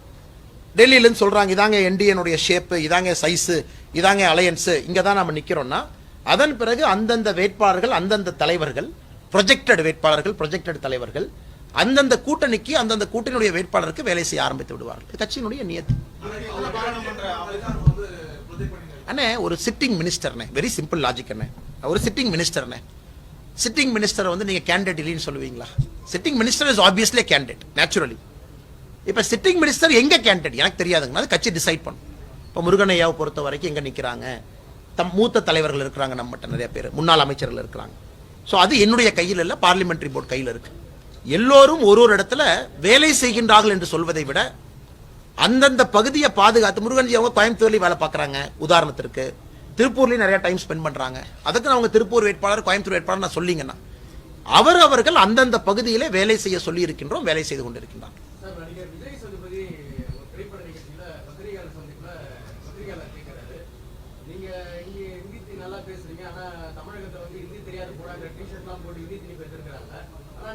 நல்லா பேசுறீங்க அப்படின்னும் போது அவர் சொல்றாரு இந்திய வந்து நீங்க திணிக்காதீங்க, ஆனா நாங்க இந்திய படிக்கிறோம் அப்படின்னா அவர் வந்து இந்திய திணிக்காதீங்கன்னு சொல்றாரு. அதோட விஷயமா அண்ணே ஒரு சினிமா படம் ஜவான் ஓடுதுண்ணே, விஜய் சேதுபதி அண்ணே நல்லா நடிச்சிருக்காரு. விஜய் சேதுபதி அண்ணே அதில் வந்து வில்லனா அருமையாக நடிச்சிருக்காரு. அதை போய் நான் உட்காந்து பார்க்குறேண்ணே. எனக்கு வந்து சப்டைட்டில் இல்லை, நான் வந்து ஹிந்தியில் தான் பார்க்க வேண்டியது இருக்குன்னு வச்சுக்கலாண்ணே. அது திணிக்கிறதா இல்லை ஹிந்தியை கற்றுக் கொடுக்கறதா, எல்லாமே டிபேட்டபிள் பாயிண்ட் தான். எனக்கு வந்து ஹிந்தி பிடிக்குமா பிடிக்காதா அப்படிங்கிறத 2 கேள்விதான் இருக்கு. இன்னைக்கு எல்லா ப்ரொடியூசரும் ஹிந்தி, ஷாருக் கானுடைய red chilli entertainment production, own production, அதில் போய் நடிக்கிறாங்க. விஜய் சேதுபதி அவர்களை பற்றி எந்த கருத்து சொல்ல விரும்பல, அவருடைய உரிமை. அவர் ஹிந்தி படத்தில் நடிக்கணுமா நடிக்கட்டும், போஜ்பூரி நடிக்கட்டும், தமிழில் நடிக்கட்டும், அவருடைய உரிமை. பட் கருத்து சொல்லும் பொழுது என்ன ஆகுனாங்கன்னா அது 2 பக்கமும் பார்க்கக்கூடிய கருத்து ஆகும். உதாரணத்திற்கு இன்னைக்கு தமிழ்நாட்டுக்கு ஏன் கொஞ்சம் இன்வெஸ்ட்மெண்ட் குறைவா வருதுன்னா, இப்ப நிறைய north Indian companies all India ஃபுல்லா ரெக்ரூட் பண்றாங்க. அப்ப ஹிந்தி ஸ்பீக்கிங் குரூப் இங்க வர்றாங்க. இதை விட பெங்களூர் ப்ரிஃபர் பண்றாங்க. ஏன்னா அங்க போனா கம்ஃபர்டபுளுங்க, லாங்குவேஜ் பேசுவீங்க, இங்க வந்து தமிழ்ல தான் நாங்க பேசணும், எங்களுக்கு வேண்டாம். இதனாலேயே நமக்கு நிறைய இன்வெஸ்ட்மெண்ட் ஆப்பர்ச்சுனிட்டி குறையுது. நாம இந்த ரிஸ்க் எடுத்திருக்கோம், நம்மளுடைய கலாச்சாரம் இப்படி இருக்கணும் அப்படி இருக்கணும்.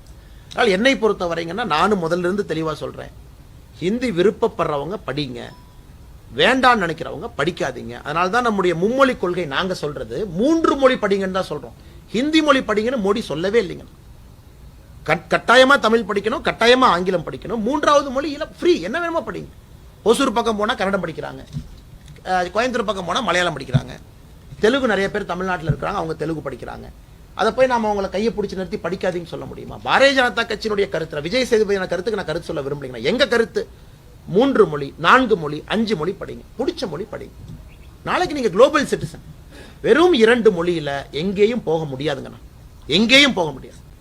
3 மொழி 4 மொழி வேணும். ஹிந்தி பிடிக்காதா படிக்காதீங்க, பிரெஞ்சு படிங்க, ஜெர்மன் படிங்க, ஐரோப்பிய நாடுகளில் போய் இன்வெஸ்ட் பண்ணுங்க, வேலை பாருங்க. ஆனால் விஜய் சேதுபதியுடைய கருத்தா பாக்குறேன். இங்க யாருமே திணிக்கல. யார் திணிக்கிறாங்கன்னா, ஹிந்தி எங்கே? மும்மொழி கொள்கைங்கிறது என்னன்னா 3வது மொழி ஆப்ஷனல், யாரும் திணிக்கல. அதே நேரத்தில் விஜய் சேதுபதி அவங்க ஹிந்தி படத்தில் நடிக்கலாமா, ஹிந்தி ப்ரொடியூசர்ட்ட சம்பளம் வாங்கலாமா? அது அவருடைய விருப்பம், அவருடைய கொள்கை.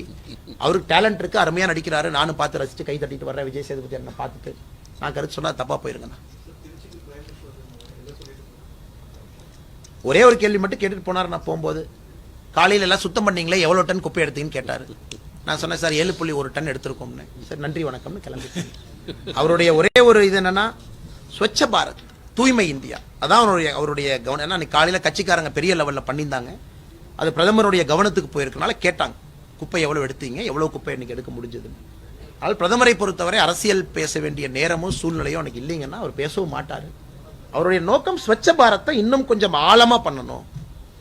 அவர் சொன்னது, நான் வர்ற அன்னைக்கு மட்டும் பண்ணாதீங்க, டெய்லி பண்ணுங்க, நேரம் கிடைக்கும் போதெல்லாம் பண்ணுங்க, கிராமத்துல பண்ணுங்க, மக்களை வச்சு பண்ண வைங்க, கட்சி நண்பர்கள் இது ஒரு மூமெண்டா மாத்துங்க அப்படிங்கறதான் பிரதம மந்திரியினுடைய அறிவுரைங்க.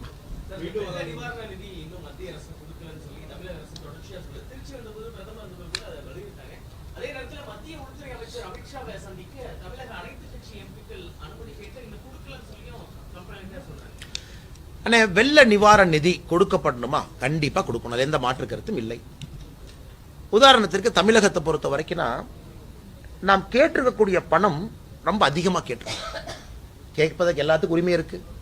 ஏன்னா நாம் ஒரு அசஸ்மெண்ட் பண்றோம், மத்திய அரசினுடைய அதிகாரிகள் அசஸ்மெண்ட் பண்றாங்க.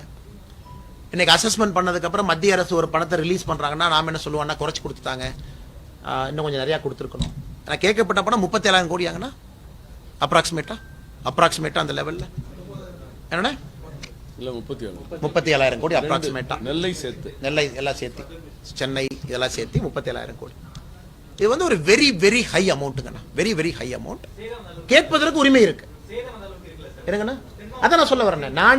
நானே தொடர்ந்து சொல்வது, அண்ணே சேதம் அதிகமா இருக்கு, எல்லா இடத்திலும் சேதம் இருக்கு.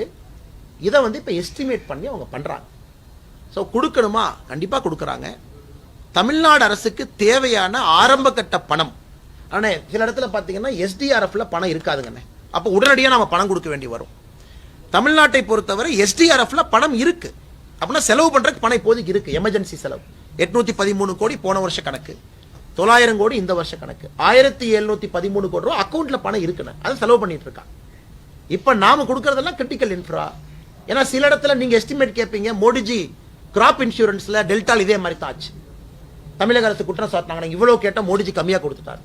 அப்புறம் மத்திய அரசு விளக்கம் கொடுத்தாங்க, இல்லைங்க நாங்க மோடிஜி கிராப் இன்சூரன்ஸ் ஒரு அமௌண்ட் கொடுத்தோம், நீங்க டபுள் கிளைம் பண்ணாதீங்க, நீங்களும் கேட்காதீங்க. ஏன்னா அவங்களும் மோடி கிராப் இன்சூரன்ஸ் கேட்கறாங்க, பயிர் காப்பீடு. எனக்கு குறிப்பா நீங்க திருநெல்வேலியோ தூத்துக்குடியோ போனீங்கன்னா பயிர் காப்பீடு நிறைய பிரச்சனை இருக்கு. ஆனால் எங்களை பொறுத்தவரை கொடுக்கணும், கொடுப்பாங்க. மோடிஜியை பொறுத்தவரை இல்லை என்று சொல்ல மாட்டார்கள். பொறுத்திருப்போம், நிச்சயமாக அது வரத்தான் போகுது. இல்லை அரசியல் பண்ண விரும்பலைங்க.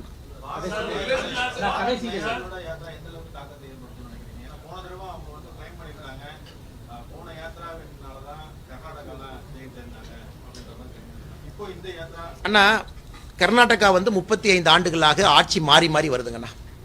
இது எப்பொழுதுமே அரசியல்ல வந்து காக்கா உட்கார்ந்து பணங்கா விழுந்துருச்சுன்னா காக்கானாலதான் உட்கார்ந்துச்சு நம்ம சொல்லக்கூடிய அரசியல் இந்தியாவில் இருக்கு. 35 ஆண்டுகளாக மாறி மாறி வரக்கூடிய அரசியல்ல காங்கிரஸ் வந்துச்சு. ஆனால் ஏன் சத்தீஸ்கர்ல வரல, ஏன் மத்திய பிரதேஷ்ல வரல, ஏன் ராஜஸ்தான்ல ஆட்சியை தக்க வைக்கல?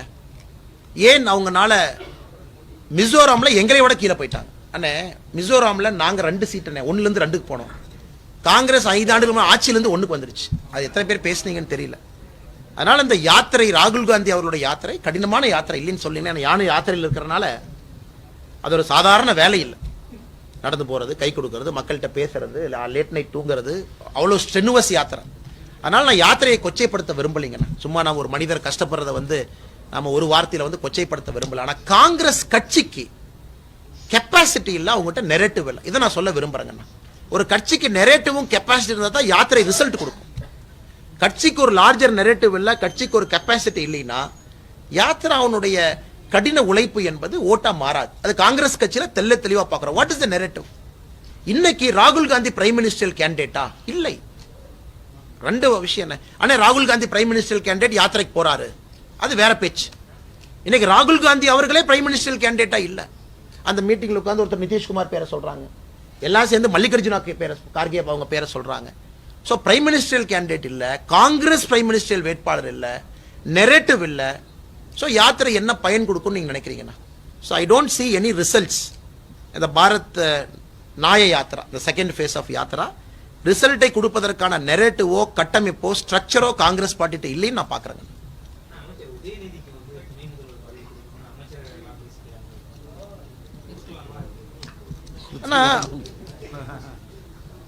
நம்ம வெறும் ஜனநாயகத்தை பத்தி பேசுவாங்கண்ணா.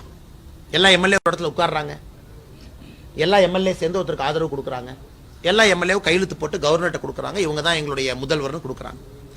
அதை ஜனநாயகத்தில் நம்ம ஏற்றுக்கணும். ஜனநாயகத்தில் MLAs decide the chief minister. அதுதான் நம்முடைய ஜனநாயகத்தினுடைய மரபு. இன்னைக்கு திராவிட முன்னேற்ற கழகத்தை போல ஒரு குடும்பத்தை சார்ந்திருக்கக்கூடிய கட்சி மிக எளிதாக யாரை வேணாலும் அவங்க மாத்தலாம், யாரை வேணாலும் கொண்டு வரலாம். பிஜேபி மாதிரி டஃப் இல்லைங்கண்ணா. BJP is a consensus party, இது கேடர் பேஸ்ட் பார்ட்டி. அப்படிலாம் நீங்க மாற்ற முடியாது, அப்படிலாம் ஒருத்தர் கூட்டு வர முடியாது, ரொம்ப டைம் எடுக்கும். இன்னைக்கு திமுக ஓவர் நைட்ல உதயநிதி ஸ்டாலின் டெப்டி சிஎம்களாம், அப்புறம் 2024 எலெக்ஷன் முடிச்சோடனே சிஎம்களாம் சாத்தியம் இல்லைன்னு நான் சொல்லிங்கண்ணா. வருவதற்கு தகுதி இருக்கா? அதை பத்தி நான் பேச விரும்பலிங்கண்ணா. வரட்டும், ஆட்சி செய்யட்டும், அதை பார்ப்போம். நல்லா செய்யறாரான்னு கருத்து சொல்லுவோம். ஏன்னா வர்றதுக்கு முன்னாடியே நான் ஒரு விஷயத்த சொன்னா நீங்க நினைப்பீங்க அண்ணாமலை என்ன க்ளோஸ் மைண்ட்ல பேசுறாரு. நான் அப்படி பேசுற ஆள் கிடையாது. உதயநிதி ஸ்டாலின் அமைச்சர் ஆகலாமா நீங்க கேட்டபோது இதே கேள்வியை நான் சொன்னேன். அமைச்சர் ஆகட்டும், செயல்பாடுகளை பார்ப்போம், அதன் பிறகு சொல்லுவோம். எனக்கு டெப்டி சிஎம் ஆகலான்னு கேக்குறீங்க. ஆகட்டும், செயல்பாடுகளை பார்ப்போம், அதன் பிறகு சொல்லுவோம். அமைச்சரா நல்லா செஞ்சிருக்காரா? நல்ல கேள்வி அண்ணே. அண்ணே ஓகே, இப்ப உதயநிதி ஸ்டாலின் அவரை பொறுத்த வரைக்கும் போக்கஸ் என்ன இருக்குன்னு, மொத்த அரசு இயந்திரத்தையும் பயன்படுத்தி அவருக்கு ஒரு வெளிச்சம் தேடுவதற்கு ஒரு பிளாட்ஃபார்மா பயன்படுத்திக்கிறாரு. விளையாட்டுத்துறையை, செஸ் ஒலிம்பியாட் நாங்க நடத்துறோம், ஐடிஎஃப் டென்னிஸ் போட்டி நாங்க நடத்துறோம், F4 race, street circuit race நாங்க நடத்துறோம், கேலோ இந்தியா கேம்ஸ் நாங்க நடத்துறோம். இதெல்லாம் ஒரு உதாரணம் நான் கொடுக்கிறேன். மேட்டூர் அணையில நேத்து மேட்டூர்ல மேச்சேரியில் இருந்தாங்கண்ணா, 4000 கோடி ரூபாய் செலவு பண்ணீங்கன்னா மேட்டூர் அணைக்கு தூர்வாரி 30 டிஎம்சி தண்ணியை தேக்கலாம். 30 டிஎம்சி தண்ணியை தேக்குனீங்கன்னா ஒரு 75,000 ஏக்கர் தண்ணி அங்க புதுசா பாசனம், அந்தியூர்ல இருந்து மேச்சேரியில இருந்து மேட்டூர்ல இருந்து பாசன வசதி. பொதுப்பணித்துறை இந்த ப்ரொபோசல சிஎம் அனுப்புறாங்க, சிஎம் ரிஜெக்ட் பண்றாரு 2022 ஆகஸ்ட்ல, 2023 ஆகஸ்ட்ல. இப்ப ஏன்னா வருஷம் மாறிடுச்சு, 2024 இருக்கும், பணம் இல்லை என்று. ஆனா இன்னைக்கு 42 கோடி ரூபாய் கடல்ல கரைச்ச பணம் மாதிரி பெருங்காயம் மாதிரி ஆயிருக்கு. அதே போல பெரிய பெரிய பிக் டிக்கெட் நம்ம பண்றோம், ஸ்போர்ட்ஸ்ல பண்றோம். இது உண்மையாலும் இங்கே பயன்படுத்த வேண்டிய பணமா, இல்ல விவசாயிகளுக்கு பயன்படுத்த வேண்டிய பணமா, இல்ல மேட்டூர் அணையை தூர்வார வேண்டிய பணமா அப்படிங்கிற கேள்வி என்கிட்ட கேட்டீங்கன்னா, இன்னைக்கு தமிழ்நாட்டை பொறுத்தவரை இண்டஸ்ட்ரிக்கும் விவசாயத்திற்கும் முக்கியத்துவம் கொடுக்கணும். என்னுடைய பையன், எல்லா அமைச்சர்களும் என் பையன் சொல்றதை கேட்பாங்க. அப்ப எந்த ப்ரொபோசலும் தடையே இல்லாம முதலமைச்சர் கையெழுத்து போடுவாங்க. 42 கோடி ரூபாய் வேணுமா வாங்கிக்கங்க, கேலோ இந்தியாவுக்கு 300 கோடி வேணுமா வாங்கிக்கங்க, உங்களுக்கு செஸ் ஒலிம்பியா நடத்தணுமா வாங்கிக்கங்க, டென்னிஸ் மேட்ச் நடத்தணுமா வாங்கிக்கங்க. அது எனக்கு ஏற்புடையது இல்லைங்கண்ணா. மேபி அவங்களுக்கு மாற்று கருத்து இருக்கலாம், எங்களுக்கு அது ஏற்புடையது இல்லை. இன்னைக்கு செலவிடப்பட்ட அந்த பணம் எல்லாம் வேறு துறையிலே செலவிட்டு இருக்கணும். முதலமைச்சருடைய மகன் என்பதற்காக ஒரு ப்ரமோஷன் நடப்பதா தான் நான் பாக்குறேன்.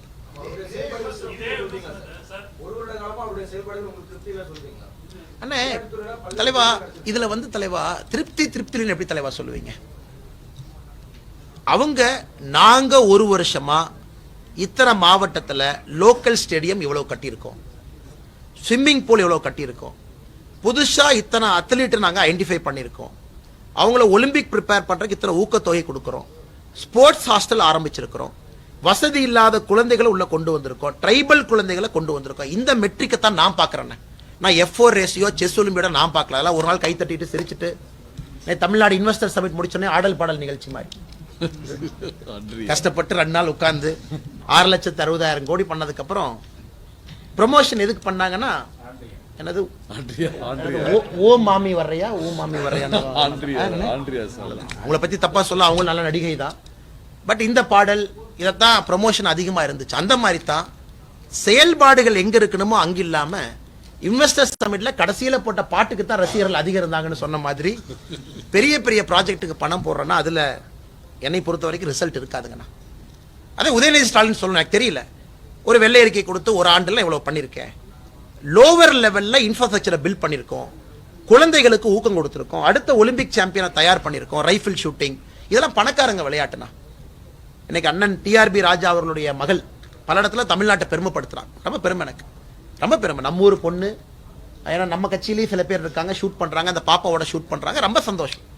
ஆல் இந்தியா லெவலில் கோல்டு அடிக்கிறாங்க, ரொம்ப திறமையான பொண்ணு TRB ராஜா அவங்களுடைய பொண்ணுங்கண்ணா. ட்ராப் ஷூட்டிங்னு நினைக்கிறேன், கண்டினியூஸா வின் பண்றாங்க. அப்புறம் இன்னொரு திமுக MLA உடைய பொண்ணை பார்த்தேன், குதிரை ஏற்றத்துல வந்து பெரிய லெவல்ல வர்றாங்க. அவர்களுக்கு பாராட்டு தெரிவிக்கிறோம். ஏன்னா அந்த குடும்பத்துல உழைப்பு போடுறாங்க, அவங்க பண செலவு பண்றாங்க, நேரத்தை TRB ராஜா கொடுக்குறாங்க, அதெல்லாம் பாராட்டுக்கள்னா. பட் அரசு அது ஒரு ஏழை குழந்தைக்கும் செய்யணுங்கிறத எதிர்பார்ப்பு. எல்லாத்தினாலேயும் ஒரு துப்பாக்கி 6 லட்சம் ரூபாய்க்கு வாங்க முடியுமாண்ணா?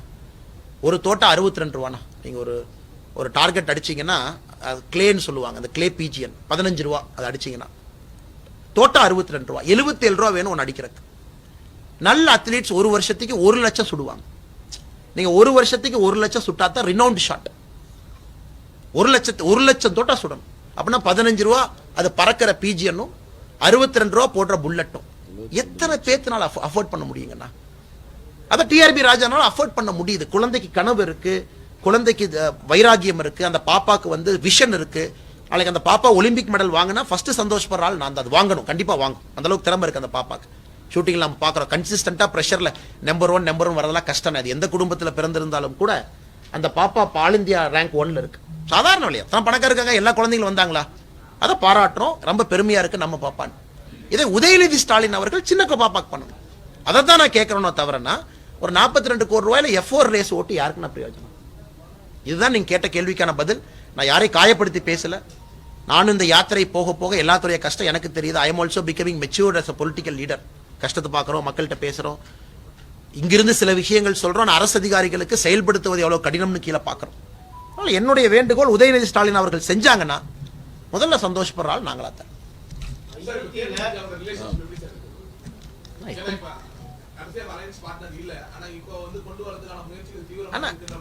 நம்ம வந்துங்கன்னா தேமுதிகவை பொறுத்தவரை நாம் எல்லோரையும் சமமா பார்க்கணும். நம்ம அரசியலுக்காக விஜய் நம்முடைய பிரதமர் அவர்கள் கேப்டன் அவங்களை பத்தி பேசுறாங்க. பிரதமர் யாருக்குமே தனியா வந்து ஒரு புகழஞ்சல் எழுதி பார்க்கல. பிரதமர் அவர்கள் எனக்கு தெரிஞ்ச 9 ஆண்டுகள்ல மிக மிக குறைவான மனிதர் புகழஞ்சலி எழுதுனது இல்லைண்ணா. பேப்பர்ல வர அளவுக்கு கேப்டன் அவர்களுக்கு புகழஞ்சலி எழுதியிருக்காங்க. ஏன்னா கேப்டன் அவர்களுடைய இன்னசென்ஸ் எல்லாத்துக்குமே பிடிச்சிருந்ததுங்க. இன்னைக்கு பியூஷ் கோயல்ஜியும் சொன்னாரு காலையில, கேப்டன்ட்ட எல்லாருக்கும் பிடிச்சது இன்னசென்ஸ், அந்த அந்த வெள்ளைத்தன்மை, அதை அப்படியே கொட்டுறது, அது பிரதமருக்கு ரொம்ப இஷ்டம். இதுல சத்தியமா அரசியல் கிடையாதுங்க. there is zero politics. Captain அவர்கள் இறந்துட்டாங்க, திரும்ப இல்லை. அவருடைய குணத்தை சொல்வது பிரதமருடைய கடமை, சொல்றோம். மற்றபடி இவங்க இங்க வருவாங்களா, அங்க போவாங்களா, we are not actually bothered அண்ணா. அது தேமுதிகவினுடைய இண்டிவிஜுவல் முடிவு, NDA முடிவு, தலைவர்கள் முடிவு. ஆனா கேப்டன் அவர்கள் மீது அபரித அன்பு. எனக்கு குறிப்பா நான் அவர்கிட்ட வேலையை பார்த்திருக்கேன். நான் 3.5 மாதம் அவரோட இருந்தேன். 2009 பாராளுமன்ற தேர்தலில் பண்ருட்டி ஐயாட்ட வேலை பார்த்தேன். அந்த நேரத்தில் ஒரு இன்டர்னா இருந்தேன். உங்களை போல் MBA படிக்கும் பொழுது ஒரு கன்சல்டண்டா கொண்டு வந்தாங்க. ஸோ அப்பவே ஒரு க்ளோஸா பார்த்துக்கக்கூடிய மனிதன் தான். Is a genuine human being.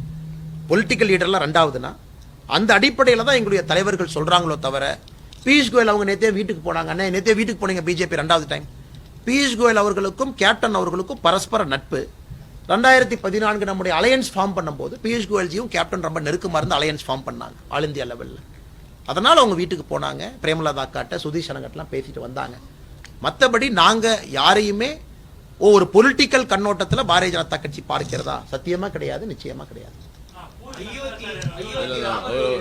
ஒரு நிமிஷம் ரொம்ப கஷ்டப்பட்டு சொல்லுங்க தலைவா. பூரி சங்கராச்சாரியர் அவரும் 5 நாளைக்கு முன்னாடி ஒரு அறிவிப்பு கொடுத்தாரு. இந்த மாதிரி பிரதமர் மோடி அவர்கள் வந்து சிலையை தொட்டு பிரதிஷ்டை பண்ற அயோத்தியா கோயில்ல வந்து கோயில் சிலையை தொட்டு பிரதிஷ்டை பண்றது எனக்கு இஷ்டம் இல்லை, அதனால நான் போக மாட்டேன் அப்படின்ற ஒரு டிஸ்கிரிமினேஷன் ஒரு அந்த அடிப்படையில் வந்து இந்த ஸ்டேட்மெண்ட் வந்து இருந்துச்சு. இதை கண்டித்தோ இல்ல இந்த அறிவிப்பை வந்து எதிர்த்தோ பிஜேபியினர் வந்து எந்த விதமான ஒரு இதுவுமே கொடுக்கல. ஏன்னா எங்களுக்கு அது நியூஸ் இல்லைங்கண்ணா, அது ஒரு தனி மனிதனுடைய கருத்து. காரணம் என்னன்னாங்கன்னா, தனி மனிதர்னா ஒரு தனியார சொன்னா ஒரு நாட்டின் பிரதம மந்திரி வந்து இப்படி பேசுறதுன்றது வந்து ஒரு நாட்டிற்கு அண்ணா கரெக்ட். அண்ணா இங்க பாருங்க, பிரதமரை பொறுத்தவரை 10,000 பேர் 10,000 விமர்சனம் வைக்கிறாங்க. அந்த விமர்சனத்துல உண்மை இருக்கு, விமர்சனத்துக்கு நாம பதிலடி கொடுக்கறோம்னா கட்டாயமா கொடுக்கறோம். எல்லா விமர்சனத்திற்கும் பதில் சொல்லி விமர்சனத்துக்கு ஒரு மரியாதை கொடுக்க வேண்டிய அவசியம் இல்லை. அப்படிதான் நான் பார்க்கிறேன். பல விஷயம் தமிழ்நாட்டில் கூட பிரதமரை பத்தி பொய் பேசுறாங்க, உண்மையை சொல்றோம். பிரதமரை பத்தி தவறா பேசுறாங்க, உண்மையை சொல்றோம். பிரதமர் அபியூஸ் பண்றாங்க, கண்டுக்கிறதே இல்லை. மக்களுக்கு தெரியும் எதுக்கு நாங்க போய் ரிப்ளை பண்ணணும். ஆனா இன்னைக்கு இந்த குழந்தை ராமரை பொறுத்தவரை ரொம்ப ஆச்சரியமான விஷயம் வந்து மைசூர்ல இருக்கக்கூடிய அந்த ஸ்கல்ப்டர்னுடைய சிலையை செலக்ட் பண்ணியிருக்காங்க. அவருடைய கம்யூனிட்டியிலேருந்து ஆரம்பிங்கண்ணா. ஸோ இது வந்து பியூர்லி நம்முடைய சனாதன தர்மத்தில், இந்து தர்மத்தில் யார் வேண்டுமானாலும் சிலையை செய்யலாம். தமிழ்நாட்டில் 2 பெரிய ஸ்தபதி இருக்காங்க. ஒருத்தவங்க பாரத் மண்டபத்தில் மேலே வச்ச நடராஜர் சிலை, இன்னொரு தம்பி இருக்காரு விராஜ்ராஜன் ஒருத்தர், அவருடைய சிலை தான் இன்னைக்கு CERN இருக்கு. இத்தனைக்கும் அவர் வந்து சிலை செய்யக்கூடிய கம்யூனிட்டிலே இல்லை. நீங்களாம் ப்ரொமோட் பண்ணுங்க. அவர் சிலை செய்யக்கூடிய கம்யூனிட்டியே இல்லை, அவங்க வந்து வீவிங் கம்யூனிட்டி. அதுல பிறந்து முதல் தலைமுறை சிலை செய்து இன்னைக்கு இந்தியாவுடைய டாப் ஸ்கல்ப்டர் சாமிமலையில் இருக்காங்க. இன்னொரு பக்கம் நம்முடைய ஸ்தபதி ஃபேமிலி இருக்காங்க, பாரத் மண்டபத்தில் சிலை வச்சாங்க. அவங்க ட்ரெடிஷனல் ஃபேமிலி. நாங்கள் 2 பேர் வேணுங்கண்ணா, ட்ரெடிஷனலா பண்றவங்களும் வேணும். அண்ணன் என் குடும்பத்துக்கும் சிலை செய்யறதுக்கு சம்பந்தமே இல்லை, நான் சிற்பியே இல்லைங்கண்ணா, நான் வேற ஏதோ கம்யூனிட்டி, ஆனா எனக்கு ஆசை இருக்குன்னா அவங்களும் வேணும். தமிழ்நாடே ஒரு சிறந்த உதாரணம். 2 பேர்த்துக்கிட்டையும் மத்திய அரசு சிலை வாங்கியிருக்காங்க. ஸோ இன்னைக்கு அயோத்தியாவை பொறுத்த வரைக்கும் ஜாதி மதத்தை எல்லாம் கடந்து பிரதமர் அவர்கள் ஒரு யோகி நிலையில் இருக்கிறாங்க. பிரதமர் அவர்கள் அங்கே செல்வதற்கு எல்லா தகுதி இருக்கு. அதனுடைய குழு, விழா குழு பிரதமரை அழைச்சிருக்கிறாங்க. பிரதமர் போறாங்க. இதிலே 4 பேர் தப்பு சொல்லத்தான் செய்வாங்க. அதை நாங்கள் பெரிதாக எடுத்து அதை கமெண்ட் பண்ண விரும்பலைங்க. உதயநிதி பிரதமர் அவர்கள் சந்திப்புக்கு பிறகு பிஜேபி வந்து டிஎம்கே மேல ஒரு சாஃப்ட் டவுன் எடுக்குது அப்படின்ற ஒரு கருத்து ஒன்று. ஒரு உதாரணம் சொல்லுங்கண்ணா. ஒரு உதாரணத்துக்கு இப்போ நீங்களே சொன்னீங்க இல்லையா, டிஎம்கே வந்து 6,60,000 கோடி வந்து கொண்டு வந்திருக்காங்க. இதை வந்து நாங்க வரவேற்கிறோம். பட் இதே மாதிரி பல அண்ணே ஒரு நிமிஷம். எனக்கும் மற்ற அரசியல்வாதிகள் இருக்கக்கூடிய டிஃபரன்ஸ் என்னன்னா, அண்ணே நான் அந்த மாதிரி அரசியல் பண்ண விரும்பலைண்ணே. 6,60,000 கோடி வந்திருக்க கூடாது. நீ வந்து பான் பராக் வாயன்னு சொன்ன, நீ வந்து வடக்குன்னு சொன்ன, எல்லா பணத்தை எடுத்துட்டு போனான்னா அப்புறம் நான் ஆக்டிவிஸ்ட் ஆயிடுவேன்.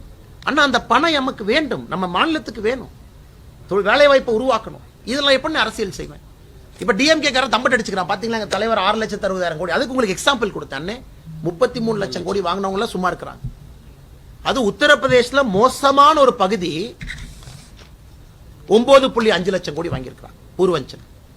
மக்களுக்கு தெரியணும், நாம வந்த பிறகுதான் இன்வெஸ்ட்மெண்ட் வருதோ தவிர இது டிஎம்கேக்காக வரல. வர்ற எல்லா பணமும் பிஎல்ஐ மோடிக்காக வருது. இன்டர்நேஷனல் லெவல்ல இந்தியா வரும். இதுல எப்படி அரசியல் பண்ணுவேன்? அப்படி நீங்க துளாய் நீடில் போட்டா உதயநிதி பத்தி கேள்வி கேட்டதுக்கு அண்ணாமலை என்ன சொல்லியிருக்குன்னா, உதயநிதி அவர்கள் ஒரு மோசமானவர், அவர் ஆள தகுதி இல்லாதவர். நான் எப்படி சொல்ல முடியும்? எங்க அரசியல் செய்யணுமோ செய்யறேன், எங்க தவறு சொல்லணுமோ சொல்றேன். நான் ஏற்கனவே சொல்லியிருக்கேன், டிஎம்கே எதிர்ப்பு என்பது ரத்தத்தில் இருக்கக்கூடிய விஷயம். அதில் நான் ரொம்ப தெளிவா இருக்கேன். காரணம் அவருடைய கொள்கை எனக்கு பிடிக்காது. ஜாதி மதத்தை வைத்து அரசியல் செய்வது எனக்கு பிடிக்காது. அதுக்காக என்னைய காலையிலிருந்து நைட்டு வரைக்கும் டிஎம்கேவை திட்டு நீங்க எதிர்பார்த்தீங்கன்னா அதை செய்ய போறதும் கிடையாது. தவறு செய்யும் போது சொல்றேன், தவறு செய்யறாங்க, தவறு. உதயநிதி ஸ்டாலினுடைய மதிப்பீடு கேட்டீங்க, நான் என் அளவுல நான் சொன்னேன். அண்ணா உதயநிதி ஸ்டாலின் இதை செஞ்சா எனக்கு நல்லா இருக்கும், அவர் இன்னைக்கு அதை செய்யல, இதை செய்யறாரு. மற்றபடி எப்படி பேச முடியும்? நான் ஆக்டிவிஸ்டா மாற விரும்பலனே, நான் அரசியல்வாதியாகவே இருக்க விரும்புகின்றேன். போதுமான